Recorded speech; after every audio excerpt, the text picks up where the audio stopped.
Bienvenue à vous dans cette nouvelle petite vidéo. Alors toute petite vidéo aujourd'hui parce que comme vous avez pu le constater, il n'y a pas d'introduction avant le générique, c'est le générique direct.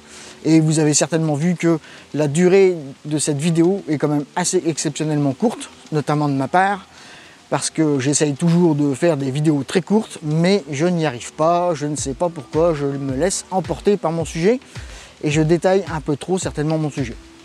Bref.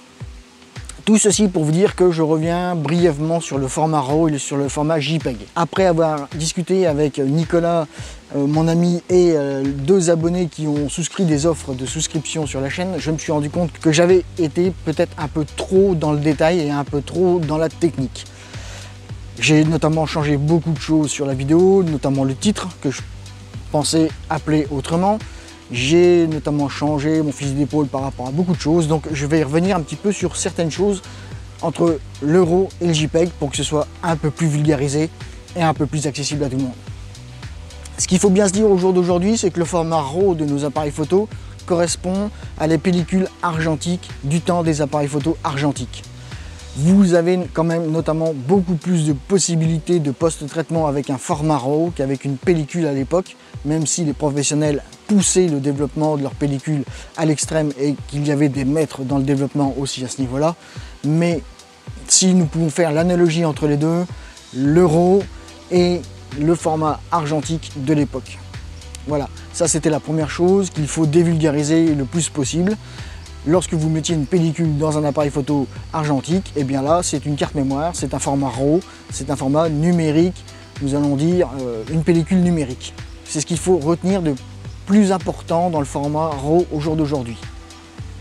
Comme vous avez pu le voir, le format RAW, lui, est vraiment polyvalent. Il répond à toutes les attentes que vous allez pouvoir avoir sur le terrain. Le format JPEG est un petit peu plus un format, on va dire, verrouillé. Et dans ce cadre-là, j'ai omis de parler dans la vidéo précédente du format RAW plus JPEG. Alors du format non, puisque ce n'est pas un vrai format, c'est simplement la méthode de travail de votre appareil. Vous pouvez lui indiquer au travers du menu de sélection du format de l'appareil photo, le RAW plus JPEG. Donc il va utiliser les deux méthodes de traitement du fichier pour la prise de vue.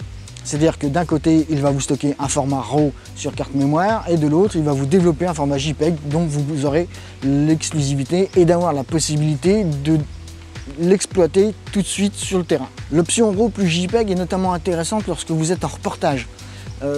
Si vous êtes comme moi régulièrement en reportage photo, vous avez cette option qui vous limite quand même un temps de post-traitement qui est assez important. Grâce à ce format RAW plus JPEG, vous allez pouvoir ne développer que des photos qui vous intéressent plus que d'autres et dont vous aurez certainement beaucoup plus d'intérêt à pousser le post-traitement que du JPEG traditionnel. Ceci dit, c'est un gain de temps qui n'est pas négligeable puisque si vous paramétrez correctement votre appareil photo, le RAW plus JPEG, donc notamment le JPEG, sera post-traité par votre boîtier de manière vraiment intéressante et qui vous fera économiser du temps en post-traitement, ce qui n'est pas négligeable. Après, comme je vous l'ai toujours dit, sachant que nous devons effectuer 80% du travail sur le terrain, le RAW plus JPEG a tout son intérêt puisque si vous avez correctement fait votre paramétrage sur le terrain, votre prise de vue sur le terrain, eh bien le JPEG sera un fichier qui sera exploitable et vous allez gagner grosso modo la moitié du temps devant votre ordinateur. Après, il ne faut pas que le format JPEG soit dénigré par rapport au format RAW. Ce sont deux méthodes de travail qui n'ont rien à voir l'une avec l'autre. Comme j'ai expliqué dans la première vidéo, autant si vous travaillez en RAW, vous devez avoir une pratique, on va dire, dite artistique, autant si vous êtes en JPEG, c'est plus une pratique d'utilisation immédiate du fichier. Il faut bien avoir cela en ligne de compte. Et je connais des professionnels qui font du reportage de mariage ou d'événementiel qui travaillent en RAW plus JPEG. Et lorsqu'ils sont vraiment sûrs de ce qu'ils vont photographier, ils ne font que du JPEG. Donc vous voyez, il ne faut pas vous dire que le RAW ça s'adresse aux professionnels, le JPEG je ne vais pas m'en servir parce que je n'ai pas envie de faire du JPEG. Il faut raisonner et il faut raisonner de manière intelligente. Et comme disait un ami à moi, il faut raisonner en bon feignant. Plus vous êtes feignant, plus vous devez... alors, je pèse mes mots évidemment, hein. Donc plus vous êtes feignant, plus vous devez raisonner de manière à en faire le moins possible. Si le format JPEG va répondre à 90% à vos attentes, ne vous en privez pas, passez en JPEG. Vous allez gagner du temps.